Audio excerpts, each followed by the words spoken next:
नमस्कार, आप देख रहे हैं बिहार न्यूज टुडे और मैं हूं श्रुति चौबे आपके साथ। आइए नजर डालते हैं बिहार की आज की 15 मुख्य खबरों पर। बीपीएससी की 71वीं परीक्षा 13 सितंबर को होगी। नए नियम हुए लागू। बीपीएससी ने घोषणा की है कि 71वीं परीक्षा 13 सितंबर को आयोजित किया जाएगा। इनमें लगभग 1300 पदों के लिए 4.5 लाख से ज्यादा उम्मीदवारों ने आवेदन किया है। एडमिट कार्ड 6 सितंबर से डाउनलोड कर सकते हैं। बीपीएससी ने बताया है कि परीक्षा केंद्र में 11 बजे के बाद प्रवेश नहीं मिलेगा। जेडीयू में अरुण कुमार की एंट्री फिर से टल गई। इसकी वजह अंदरूनी विवाद बताई जा रही है। पूर्व सांसद अरुण कुमार की 4 सितंबर को जेडीयू में एंट्री तय मानी गई थी, लेकिन ऐन वक्त पर कार्यक्रम रद्द किया गया। पार्टी के अंदर कुछ नेता उनके आने से नाराज बताए जा रहे हैं। जेडीयू भूमिहार वोट बैंक को फिर से जोड़ना चाहती है, लेकिन अंदरूनी राजनीति इस रास्ते में रुकावट बन रही है।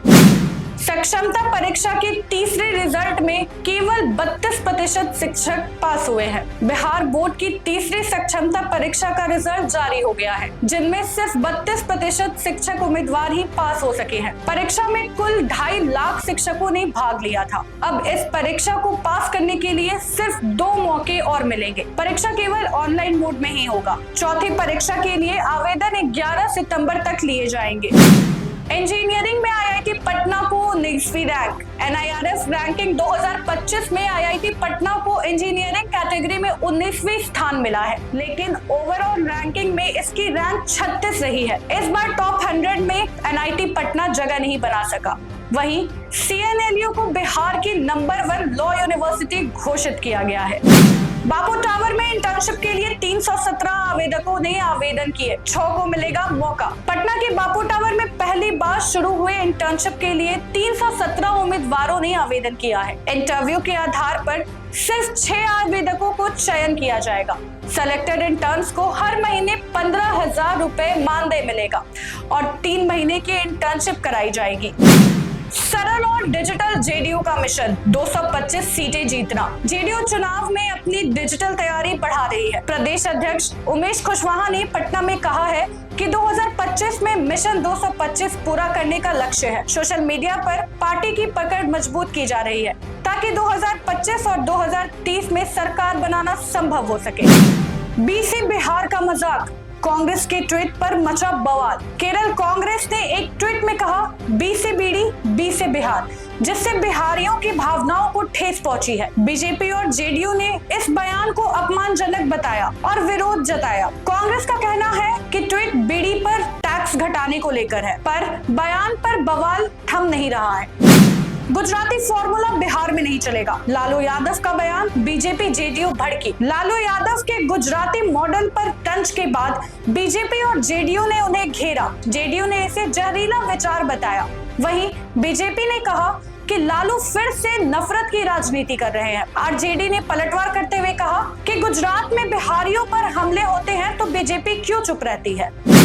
मांझी ने एनडीए से की 20 सीटों की मांग। बढ़ी मुश्किलें। बिहार विधानसभा चुनाव से पहले एनडीए में सीट बंटवारे को लेकर खींचातान शुरू हो गई है।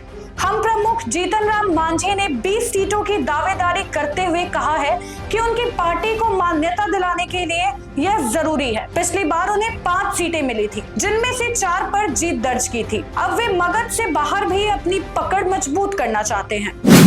उपेंद्र कुशवाहा की रैली में हुई भीड़। कहा राजनीति में उत्तराधिकारी होना जरूरी। राष्ट्रीय लोक मोर्चा की ओर से आज पटना के मिलर स्कूल मैदान में बरेली महारैली का आयोजन किया गया। इस रैली में काफी भीड़ उमड़ी। रैली को संबोधित करते हुए एक तरफ जहां उपेंद्र कुशवाहा ने नीतीश कुमार और मोदी की तारीफ की, तो वहीं दूसरी तरफ तेजस्वी यादव की तुलना लफुआ से कर दी। एम्स में मिलाद उल नबी के अवसर पर ओपीडी की सभी सेवाएं बंद। परिजनों ने किया हंगामा। पटना एम्स में मिलाद उल नबी के अवसर पर ओपीडी के सभी सेवाएं बंद रही। बंदी की सूचना के बाद मरीजों और परिजनों ने हंगामा किया और सुरक्षा गार्ड से झड़प हो गई। हालत बिगड़ते ही पुलिस पहुंची और स्थिति को संभाला, लेकिन बाद में गुस्साए परिजनों ने एम्स गेट नंबर 1 के पास सड़क जाम कर दी। बिहार में बारिश की दस्तक। कई जिलों में अलर्ट जारी। मौसम विभाग ने अगले 24 घंटे में पटना, चंपारण, शिवहर और मधुबनी समेत 6 जिलों में भारी बारिश का येलो अलर्ट जारी किया है। 10 सितंबर से बंगाल की खाड़ी और अरब सागर की नमी से मानसून फिर से सक्रिय होगा। यहीं भागलपुर में पुल टूटने से खतरा बढ़ गया है और कई जिलों में जल जमाव की स्थिति बनी हुई है।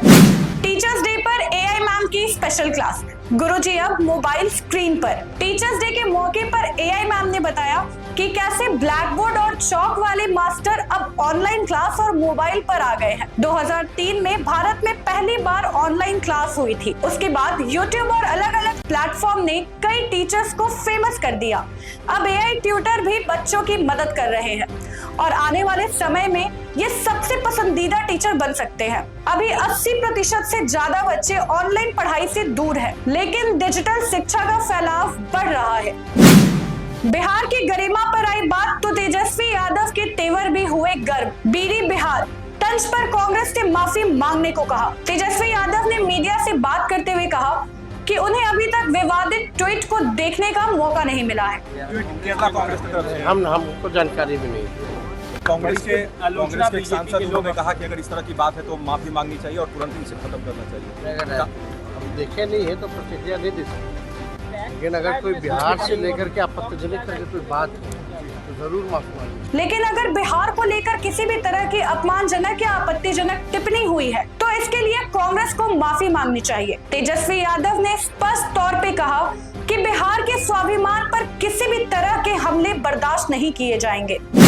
दिवाली छठ पर बिहार झारखंड के लिए स्पेशल ट्रेन चलाएगा रेलवे। जाने कैसे होगी बुकिंग। रेल मंत्री ने घोषणा की है कि 21 सितंबर से 30 नवंबर तक यात्रियों की सुविधाओं के लिए 12,000 से ज्यादा पूजा स्पेशल ट्रेन संचालन किया जाएगा। पहले चरण में ही करीब 150 स्पेशल ट्रेन चलेंगी। रेलवे ने साफ कर दिया है कि इन ट्रेनों की बुकिंग सामान्य ट्रेनों की तरह ही होगी। यात्री इन्हें IRCTC की वेबसाइट, मोबाइल ऐप या फिर रेलवे स्टेशन के रिजर्वेशन काउंटर से बुक कर सकते हैं। तो ये थी बिहार की आज की 15 मुख्य खबरें। बाकी ऐसे ही तमाम खबरों के लिए बने रहें बिहार न्यूज टुडे के साथ। मैं श्रुति, धन्यवाद।